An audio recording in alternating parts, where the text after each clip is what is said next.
your host, Kacee Allen. We've got a big show tonight. We're going to be talking about the 12-day war between Israel and Iran, which I'm sure you guys have seen recently. It's been blowing up all over the news, the number one story. We could be on the precipice of World War III, completely unprecedented. So we're going to break down all this tonight from June 12th to the very day it ended on the 25th, or at least they say it's ended.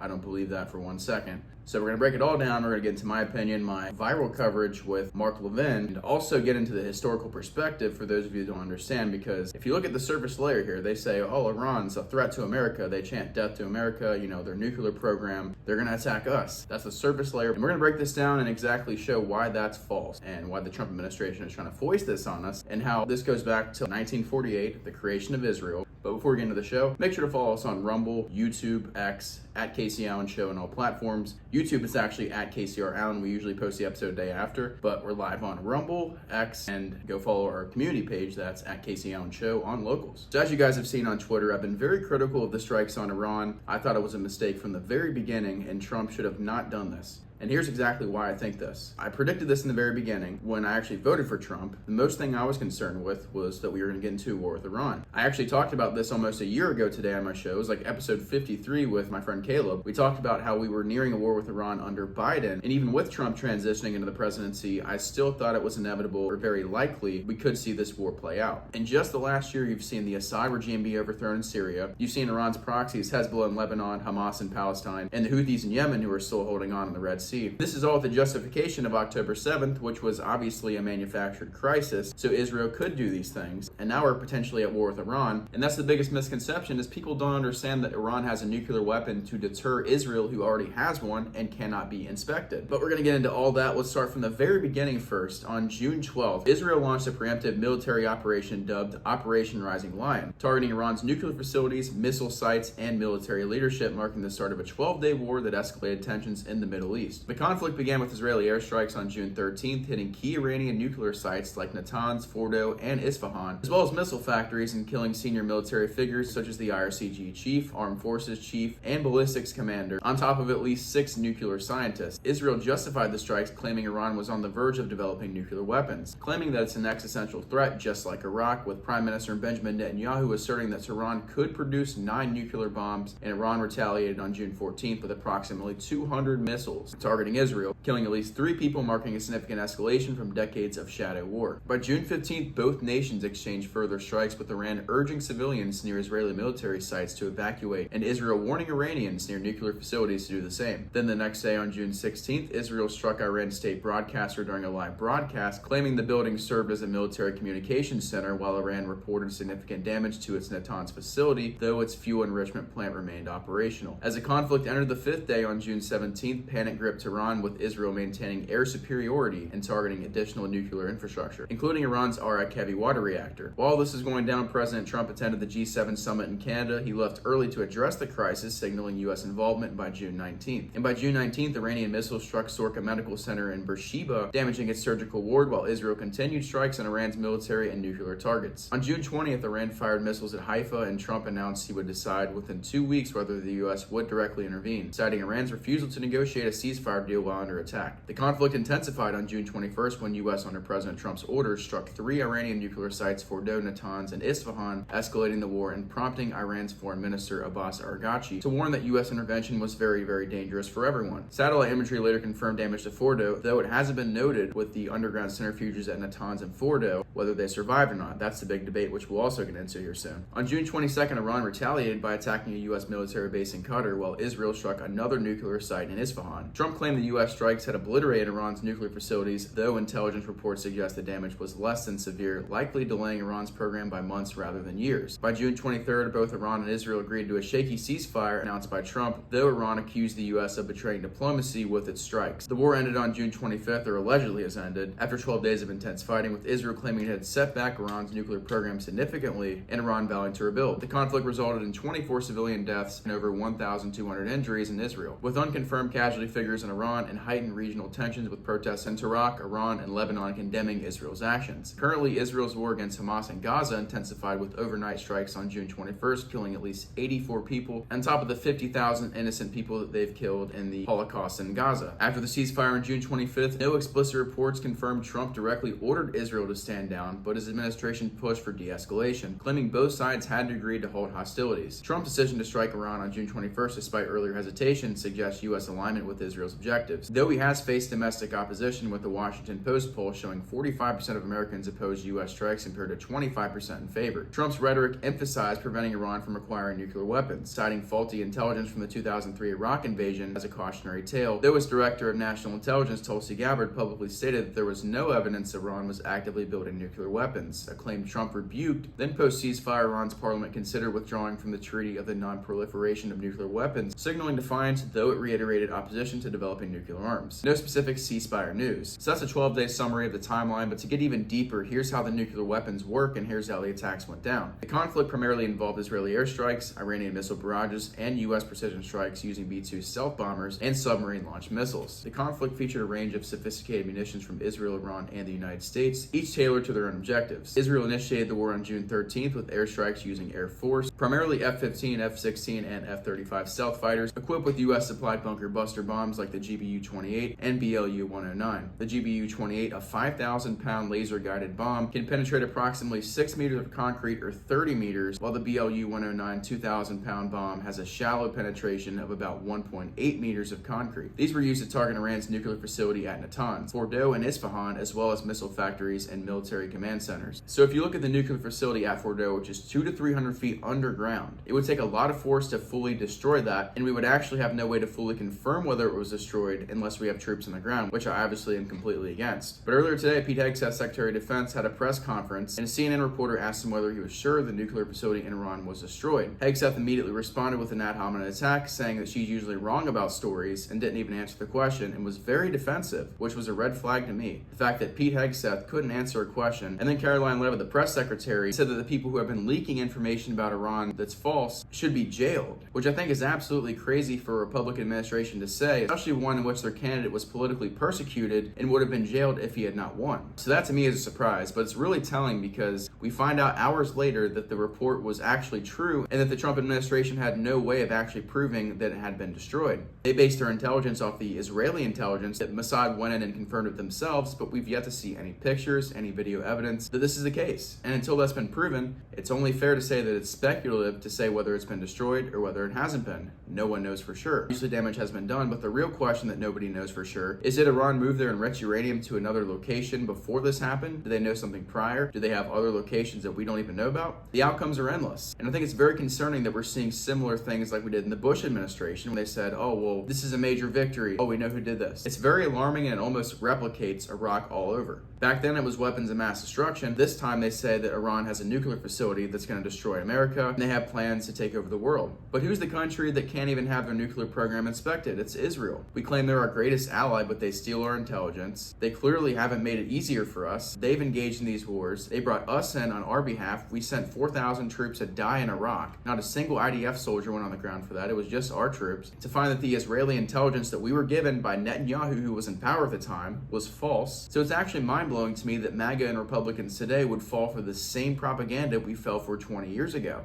For some reason, people like to link patriotism with attacking Iran. This was an anti-war administration. Trump literally campaigned on ending these wars. People fail to realize all these events are connected. This goes back to 1996 with the Clean Break Memo. There was a doctrine created for Israel and Netanyahu that was heavily pushed by the Bush administration that was basically this project for a new American century. They wanted to decouple all of Israel's neighbors in the Middle East. They wanted to be the hegemon in that region, and they're willing to do whatever it takes to make that happen. It's called the Greater Israel Project if you want further proof of that. It's not a conspiracy. This has all been laid out in front of us, but yet people don't realize this is actually what's in play. The last of the 7 countries in the Clean Break Memo that have been set to be overthrown that haven't been overthrown is Iran. So it almost tells you if you follow this playbook, Iran will have regime change at the very least. I think that's inevitable at this point. Whether the U.S. does get involved even more, I think they will, but they're going to have regime change. They're going to get Khomeini out of there. I don't think he's as much of a threat as they make him out to be. I think Iran is potentially developing a nuclear weapon, or at least has a program to deter Israel and the sanctions that have been put on them by the United States. Now, if the sanctions are lifted, I think that would help, which Trump has discussed, but that still leaves Israel, who have been a threat to all of their neighbors and Iran's proxies, Iran's allies. Israel's really sought to get a nuclear weapon since 1948, since their creation. After the Irgun terrorism founded Israel, every single neighbor around them declared war on them, which was 6 different wars that occurred from 1948 for at least 40 to 50 years. There was a total of 6 Arab-Israeli wars. It's always important to know that Israel was the first country to acquire a nuclear weapon, and all the countries after that, as a deterrent, sought to acquire one as well.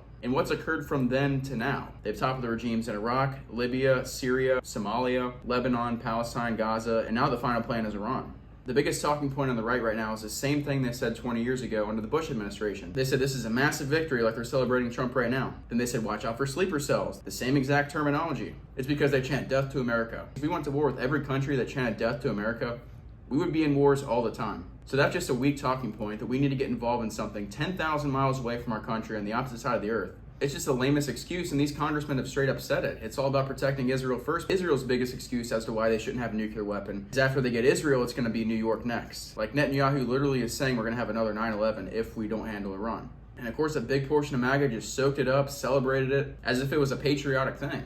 But it goes back to the original point. There is no justification for that if it's just chanting death to America. And for them to say Iran shouldn't have nuclear weapons, but Israel already has them and can't even be inspected. Iran was once part of the non-nuclear proliferation treaty. They actually left. It was 191 countries. Israel isn't in that treaty, but they left because of this situation. Now they're no longer letting IAEA inspections in, so they once had inspectors before Trump bombed them. It was actually open and you could have transparent information about what's going on in the facilities, whether they were actually enriching the uranium to build a bomb. We actually had pretty good intel. But after Trump did that, it sabotaged that. Now they're left speculating. And you have Pete Hegseth and Caroline Leavitt and Trump running in circles, changing their mind every second. First of all, the facility is underground. We've sabotaged any future inspections. And on top of that, we don't even know if they removed it beforehand or if there's other existing locations out there.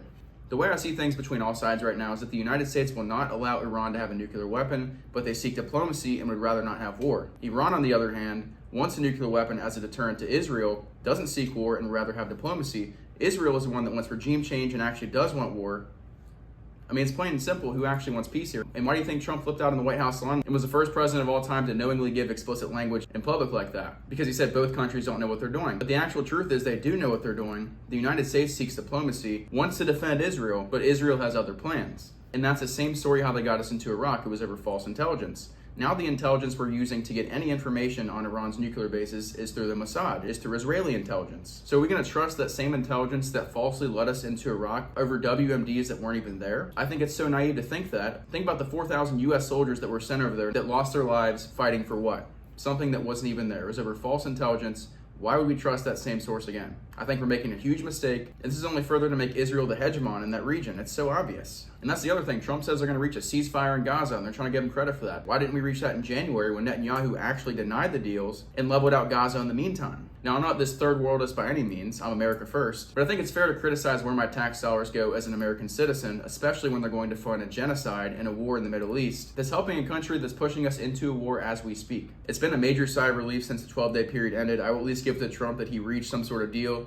Iran launched that kind of phony attack just to show that they are tough, but in all reality, they are seeking diplomacy. That's the whole premise here. Even if you look at the 3 years in the JCPOA, if you look at how Iran's been with a nuclear weapon since 2015 to now, they've been wanting to negotiate more than anything, even with attacks going back and forth. I think this war is inevitable. Trump making that first step and actually launching strikes was one of the worst things he could do. I think it's an ultimate betrayal of MAGA and everything he stood for. Iran is obviously not a direct threat to the United States, and obviously Tulsi Gabbard, who had intelligence months prior that said Iran had no intentions of building nuclear weapons. And think of the timing. Netanyahu will actually be out of office in 6 months, I believe. So his time is coming up. He's actually facing a trial, and he's on trial for international war crimes from the ICC. So the pressure's on here. Israel wants to make regime change soon, and they need the United States' help, whether it's with weapons or more airstrikes, or even soldiers on the ground if it actually comes to it. And I think Trump and the United States will allow that to happen 100%, especially when soldiers are already stationed out there, several thousands actually. So it's a very scary time, and I think our worst nightmares are ahead of us. But right now, I think it's important to watch out for any false flags, any funny events, maybe trying to spin a similar 9/11 narrative. So just watch out for everything. I think we need to be on full alert right now. Again, we are on the precipice of World War III, although I think that is maybe years down the road. I think this is a conflict that could be the beginning stage of that, though. And again, I've been very critical of Trump about this. I've risked a lot. I've risked my audience, my reputation. But I stand by America first and the true message that he actually came down the escalator with, which was no more foreign wars. And I will stick with that true America first agenda and not just listen to every single thing Trump says now, because clearly the sights have changed here. Trump harshly criticized the U.S. involvement in the Iraq war during the 2015 debates against Jeb Bush. And now he's actually involved in another war. It's not actually a war yet, it's framed a conflict. And some people will say, oh, we're just airstrikes. No, we have actually entered ourselves in something that's inevitable. Again, look at the clean break memo.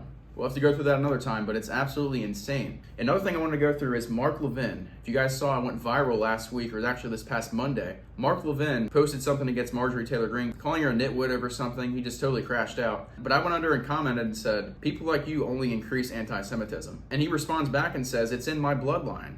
And I said, no one's buying your Jewish supremacy. I ratio in both times, get 12,000 likes on both posts. He gets like 400. But it's very telling how these people think. And it's a total crash out, and it tells you a lot about the war and everything. But Mark Levin, I ratioed you. And that's what you get. First of all, you don't mess with me. And second of all, you don't talk about my family. So you play that game, you're going to lose every time. This is a guy that's literally going to the White House, lobbying for the United States to go to war on behalf of Israel, to push the United States into this inevitable conflict. So when things get really bad, you know who to blame. Mark Levin's on that list. I screenshotted that. It's on my Twitter page. Go check it out. But it should be very concerning and should really teach you something about how the world runs. People that are massively overrepresented in positions of power. This is what they think about white people. This is what they think about Europeans, Christians, Roman Catholics. That's pretty scary. If they think it's inherently in your bloodline, that anti-Semitism is genetic. There's so many problems with that statement, and obviously the ratio spoke for itself. But it really makes you question with people like this. What is their overall agenda? If they actually seek to combat anti-Semitism, which they're doing right now, what does that entail? How do you combat something if it's inherently in your bloodline? That's something that's kind of sinister to think about, honestly. What does that mean for me? I don't know. But I'm going to keep speaking the truth because that's what matters, because nobody else is doing it. Everybody else is either sold out, they're paid Republican surrogates, they're uninfluenceable, or they're just not brave enough to speak the truth and bear the consequences, which is demonetization in some cases, getting banned, which has happened to me a few times. As long as we continue to speak the truth and put Christ first, I'm telling you, we will actually come out victorious in this battle, especially Gen Z, the Zoomers. When we're all in power 20, 30 years from now, we'll look back on this. We'll see the positive things of this administration. We'll see all the negative things, like right now with the war with Iran, and we'll learn from them. We're all going to see this, and it's actually on full display now with social media, which is big because back in the day, they didn't have that. So now we're actually able to form a valid perspective, especially at younger ages. People that are 20, 19, getting out of high school now, some of them aren't exactly into politics, but the ones that are, or even have social media and see things, regular news stories, it allows you to formulate your own opinion. Now, they might be propagandized by the mainstream media, but you at least have the opportunity to see independent people like myself. So that'll about do it. This is a lot to cover. Hopefully peace comes first. I do think this will end in a bad way, one way or another. I'm going to stay white-pilled no matter what. Next thing we'll be doing on my main Rumble channel is a reaction to Thomas Massey and Theo Vaughn's interview that just came out the other day. We'll be doing that probably later tonight or tomorrow, maybe this weekend. But other than that, appreciate you guys tuning in. Make sure to follow us on Rumble. That's rumble.com/c/Kacee Allen Show.